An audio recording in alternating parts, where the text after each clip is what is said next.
Cuando el mundo daba la bienvenida a la nueva década en medio de la alegría y los fuegos artificiales el pasado 1 de enero, nadie se podía imaginar lo que nos iba a deparar el 2020.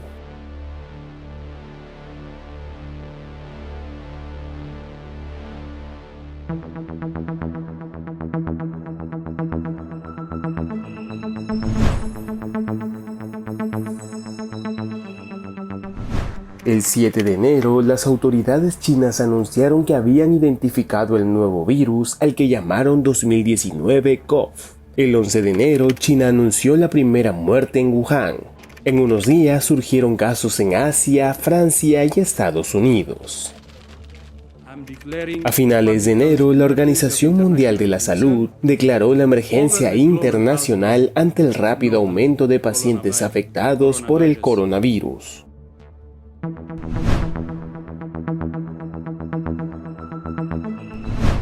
El 7 de febrero, el médico Lin Wenliang, quien alertó a sus colegas de un nuevo coronavirus, murió infectado en el mismo hospital donde laboraba. 4 días después, la OMS le dio a la enfermedad el nombre de COVID-19 y en el mes siguiente lo declararía pandemia mundial.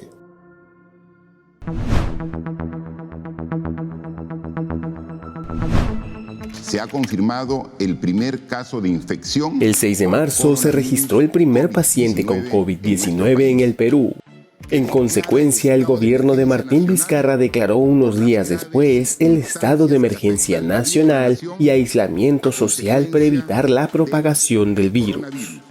Solo se podía salir de casa para adquirir alimentos, medicinas y bienes básicos o para asistir a centros de salud. Además, se cerraron las fronteras para el transporte internacional de personas y los viajes interprovinciales. El 19 de marzo se registró el primer fallecido por COVID-19 en nuestro país, un hombre de 78 años con insuficiencia respiratoria severa. Al día siguiente, Elizabeth Inostroza deja el cargo en la cartera de salud y lo reemplaza Víctor Zamora, especialista en salud pública.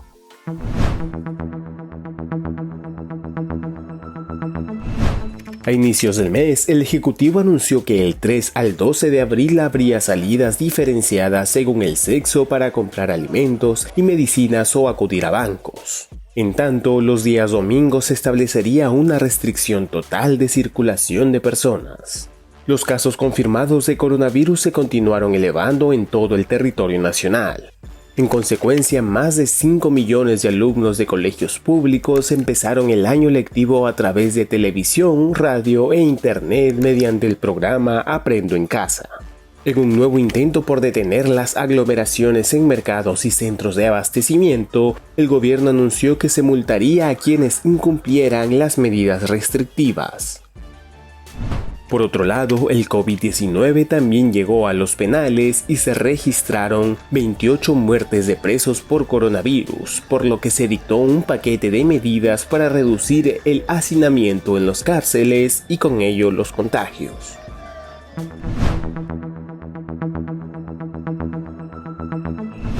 El número de muertes por COVID-19 avanza en el país a ritmo acelerado y América se convierte en el nuevo foco infeccioso de la pandemia de coronavirus al superar en número de casos a Europa.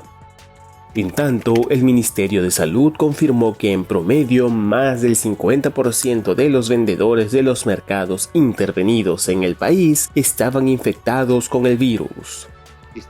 El presidente Vizcarra anunció la ampliación del estado de emergencia, la quinta desde que inició la crisis sanitaria hasta el 30 de junio. Asimismo, se mantuvo la cuarentena obligatoria en todo el país y el toque de queda con algunas diferencias por regiones.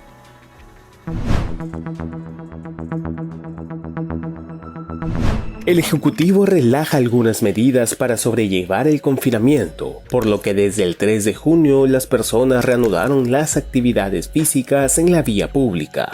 En tanto, los centros comerciales, conglomerados y tiendas por departamento empezaron a reabrir sus puertas desde el 22 de junio, con ciertas restricciones y siguiendo estrictos protocolos para proteger la salud de trabajadores y clientes.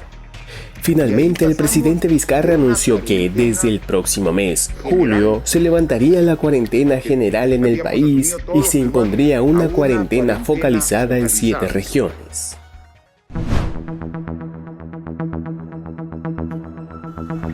En el primer día sin cuarentena, Lima mantuvo el caos que venía registrando en las últimas semanas. Las largas colas fueron la constante en diversos puntos de la capital. En tanto, el Ministerio de Transportes y Comunicaciones dio luz verde a la reanudación de los viajes interprovinciales. De igual manera, se procedió con los vuelos nacionales. Por otro lado, el presidente Martín Vizcarra renovó a su gabinete ministerial y designó a Pilar Macetti como la nueva titular del sector salud.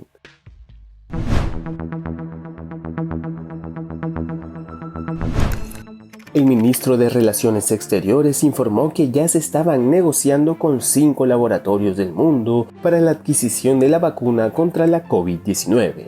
Ante el aumento de número de casos y fallecidos a causa de la pandemia, el gobierno informó que se volverá al toque de queda dominical y quedan prohibidas las reuniones sociales.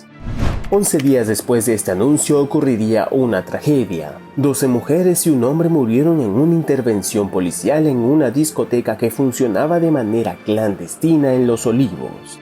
Ya casi por cerrar el mes, otra mala noticia se daría a conocer. Perú superó a Bélgica y se convierte en el país con mayor tasa de mortalidad por COVID-19.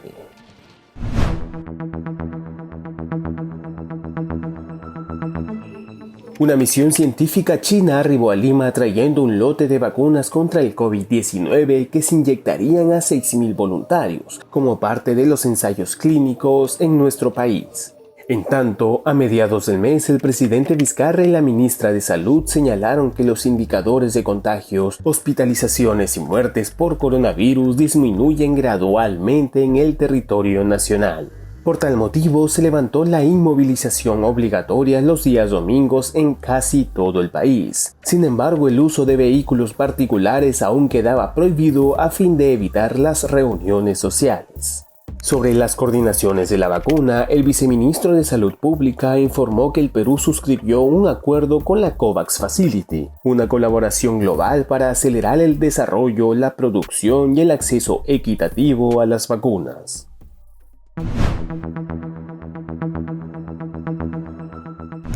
El gobierno peruano suavizó las medidas de confinamiento para los adultos mayores y levantó la cuarentena focalizada en algunas provincias en medio de un cierto optimismo por la mejora en los números de la pandemia.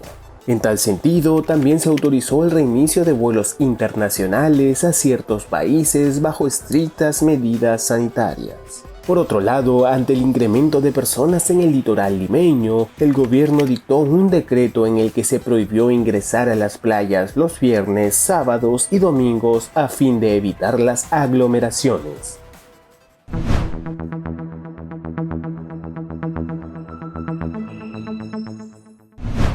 A pocos días de empezado el mes, se reportan 5 casos de difteria y 2 muertes. Por tal motivo, el MINSA anunció una alerta epidemiológica a nivel nacional.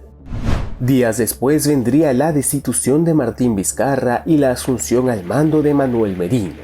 Durante su efímero gobierno se ordenó que los vehículos particulares circulen nuevamente los días domingo. Ya con Sagasti como presidente y nuevamente con Macetti al mando del Ministerio de Salud, se anuncia que se modificará el horario del toque de queda, empezando esta vez desde la medianoche.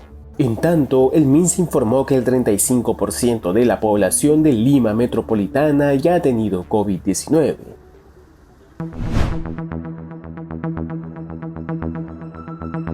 Como parte de la reactivación económica, el gobierno aprobó la reapertura de actividades en cines, teatros, gimnasios, casinos y tragamonedas con un aforo de hasta el 40% en espacios cerrados. Por otro lado, se anunció también que se reiniciarán los vuelos comerciales de pasajeros hacia Europa, con 5 destinos permitidos inicialmente. Sin embargo, se suspendió de forma preventiva esta medida ante el riesgo de que llegue la nueva cepa del coronavirus aparecida en Reino Unido. Finalmente, para evitar los contagios en las fiestas de fin de año, se decidió restringir el tránsito de vehículos particulares los días 24, 25 y 31 de diciembre, al igual que el 1 de enero. Sobre las coordinaciones de la vacuna, el jefe de Estado indicó que el proceso de adquisición es complejo, pero que en poco tiempo se tendrá una fecha definitiva.